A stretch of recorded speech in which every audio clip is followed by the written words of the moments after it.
Hello students, today we are going to see the next phylum of animal kingdom and the phylum is Arthropoda. As I always tell you that how to remember the names of the phylum. Like in case of Annelida, the name was discovered from the Latin word annulus meaning little rings, like that. In case of Arthropoda, the word was actually discovered from the Greek word and that was arthros. Okay, arthros are nothing but joint. Okay, and podos meaning foot. So now organisms belonging to phylum Arthropoda are having jointed foot, or you can say jointed appendages. Okay, so you can see these pictures now. Can you see this joint? Okay, more clear picture I will show you here. See, one joint over here, second joint over here. So jointed appendages. You can see the joints here, everywhere there is joint.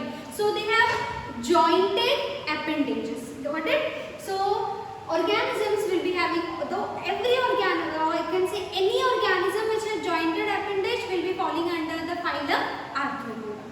Now you can see this picture. Everyone is familiar with this, butterflies. Okay. Then you can see spiders, millipedes. Okay. You can see prawns. So you can find them in the air. Some are found on the terrestrial conditions, on the land. Some are found in the water. So you can say that these are the organisms. You find them everywhere. In air we can see them. On land we can say. In water we can say. And since they are present everywhere, or I can say there are lot of organisms present in this particular phyla, we say they dominate the animal kingdom. Instead, I will say that these are the largest phylum of entire animal kingdom. Almost 75 to 80% of the discovered animals are actually belonging to phylum Arthropoda. Two-third number of the entire animal discovered are from the phylum Arthropoda. Okay, now from this picture you can say that insects are belonging to phylum Arthropoda, right? Not only insects, actually phylum Arthropoda are divided into lot of classes. Okay, one of the class is class Insecta, including all the insects. One of the class is crustaceans. Now crustaceans are, you can say, prawns, crabs are all crustaceans, meaning they have crustaceans we say. Okay, then some organisms are arachnids like scorpion. So there are different type of individuals falling under different classes. Okay, now let me tell you some of the general characteristics of this organism. This I have already told you that they are arthros meaning joint, poda meaning appendage. Largest phylum because more number of animals are present in this this phylum. Again, a general characteristics. Obviously, these are the organisms which will have organ system level of organization, bilateral symmetry. Any of the insect you imagine, even if you imagine cockroach, you cannot get radial symmetry. If you pass a plane from the center, you will get right and left half equal, identical. So we say bilateral symmetrical organisms. They are triploblastic, meaning body has developed from three germinal layers, ectoderm, mesoderm and endoderm. They are coelomate animals. Coelomate meaning they have coelom, body cavity, which is lined by mesoderm. Yes. Okay. And body is segmented, we say. Now body is segmented over here. We cannot say the body is segmented like the case of annelids. In case of Annelida, we have seen metameric segmentation, meaning what? Superficial and internally the segments were there. Each of the segments were having some repeated organs. But here, this is not the case. Okay, body is segmented, but the segments are not well developed in case of the Annelida. Okay, you can see this. I will show you the picture here. The body which is segmented is three, or you can say the segments are three. There are three segments over here. Okay, there is head, thorax and abdomen. You can say body is differentiated into three main parts: body, you can say head, thorax and abdomen. Now I cannot say there is this particular is one segment, this is one segment, this is one segment.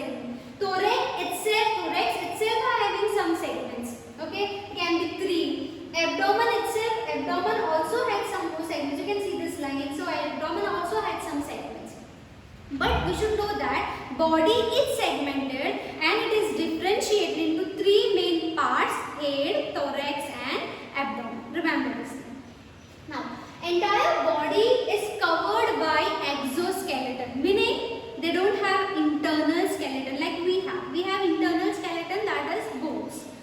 These other organisms have got external skeleton, and that external skeleton is made up of chitin. You can see this outside, you can see this brown color shiny thing, what you can see is the exoskeleton. You have seen in case of the crustaceans also, prawns, you have seen that external, you can say external skeleton. Cockroaches, you have seen the external skeleton which is quite shiny like so this external or you can say exoskeleton, and this exoskeleton is made up of chitin.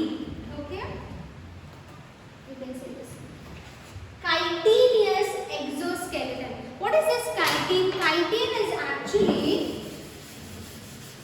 it's a homopolysaccharide. It's a homopolysaccharide. Okay, so chitin is nothing, it's simple a form of sugar, okay, which gives them actually the protection. Some more features we'll see. Now these organisms have developed some respiratory structures. Depending on where they are present, which habitat they are present, they have got different respiratory structures. Very first one, with the organisms which are found in water, especially the crustaceans and all, okay, prawns, all these particular organisms have developed gills. And you know that gills are respiratory structures, okay, for respiration they have developed gills. Some organisms have developed book gills. Now what are book gills? It's nothing, it's actually a gills, but the structure is similar to that of the book. These are like pages.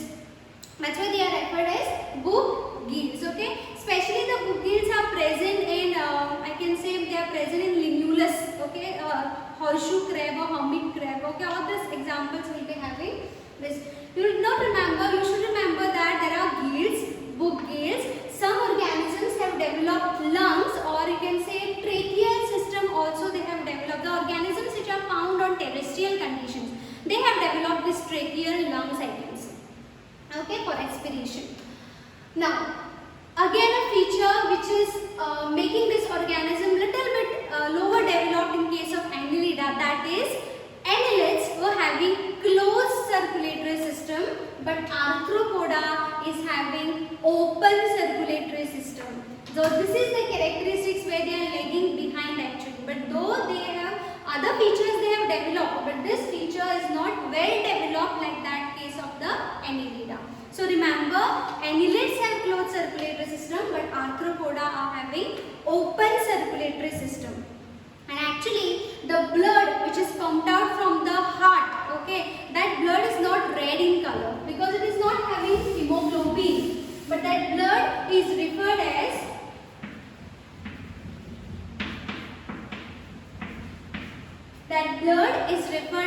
hemolymph, okay, simply because the blood is not red in color. A colorless fluid we can say is hemolymph, which is not having pigment hemoglobin, okay. Now these organisms have developed lot of sensory organs, okay. The very first sensory organ is antennae. You have seen all the insects, butterflies and all, everyone have seen. They have that long stalk or long structure, that these are called as antennae. These antennae can actually smell. They have a lot of sensory receptors. They can smell. They can actually from the antennae they can capture their prey also. Okay, so they have a lot of sensory functions, I can say. So antennae. Second one is eyes. They will have eyes for vision, obviously. So that is one of the sensory organ. But eyes, in case of this insect, can be simple eyes or compound eyes. And now what is simple and compound? Compound are the special type of eyes you can see here. Okay, they are stopped outside. Okay, and these eyes have little wider angle of vision, I can say. Simple eyes, we have simple eyes. Okay, which is quite inside. It's not externally present. Compound eyes, they can sense the motion which is present at the distant location also. Got it? So I can say that these are helpful in wider angle of vision. They have motion. They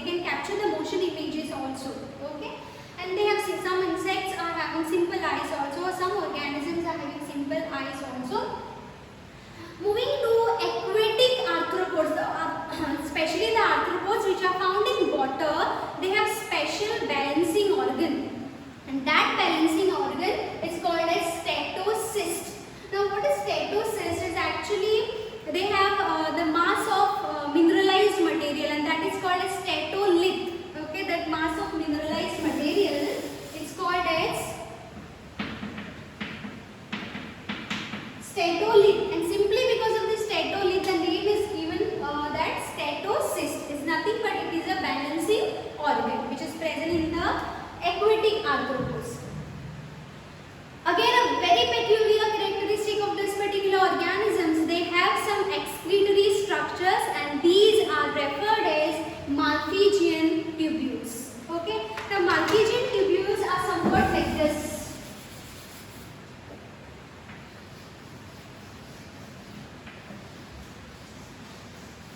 Okay, they are referred as Malpighian tubules for excretion. In case of Annelida, I have already told you they have nephridia. In case of Platyhelminthes, they were having flame cells, and here they have developed tubule-like structure referred as Malpighian tubules.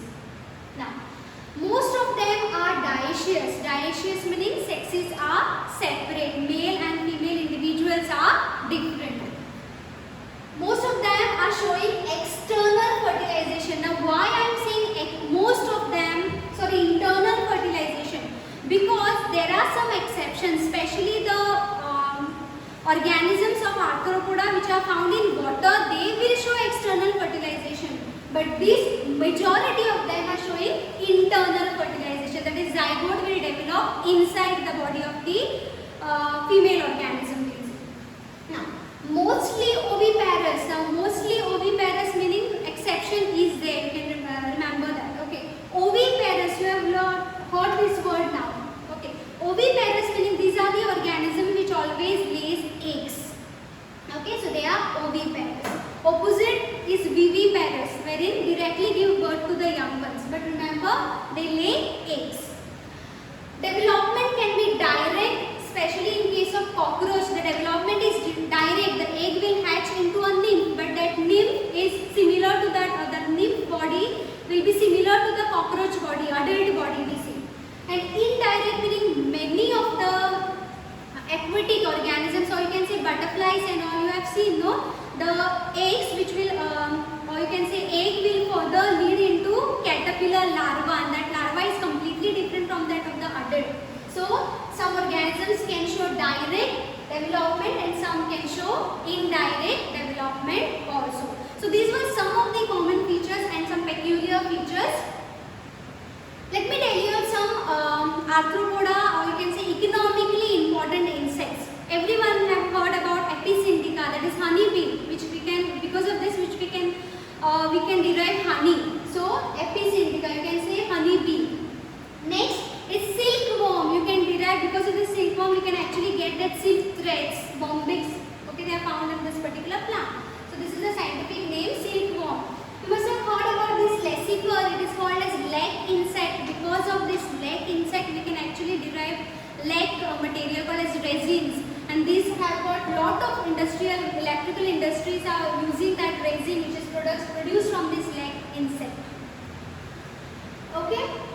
Next, everyone is familiar with this female Anopheles mosquitoes, which are carrying a disease-causing organism called as Plasmodium, which can cause malaria. Okay, so there are some insects which act as a vector for disease. Okay, like Aedes bacteria, Aedes insect is also there. This is very common, female Anopheles mosquito, which is acting as a vector. Okay, or you can say vehicle. Last one, okay, then one more is there. Now you must have seen some insects are gregarious pests in agricultural fields, right? They harvest, or they causes the post-harvest losses, or I can say they are causing, they are damaging the leaves, damaging the fruits, all that thing. So locust is one of the example. They are damaging the agricultural products, you can say. Some one of the, you can say the one of the well-known popular living fossil till now is this Limulus. You can see the picture here. This This is commonly called as horseshoe crab. Okay, this is living fossil belonging to phylum Arthropoda. Okay, so with this I am finishing with the phylum Arthropoda. I have told you this is the largest phylum, having almost 75 to 80% of the animals, right? They have developed organ system, triploblastic, all that features I have told you. Very important is they have jointed appendage. They have developed some respiratory structures like gills, then book lungs, you can say. Tracheal system they have developed. They have developed excretory structure, and that is Malpighian tubule, open type of circulatory system, and these are some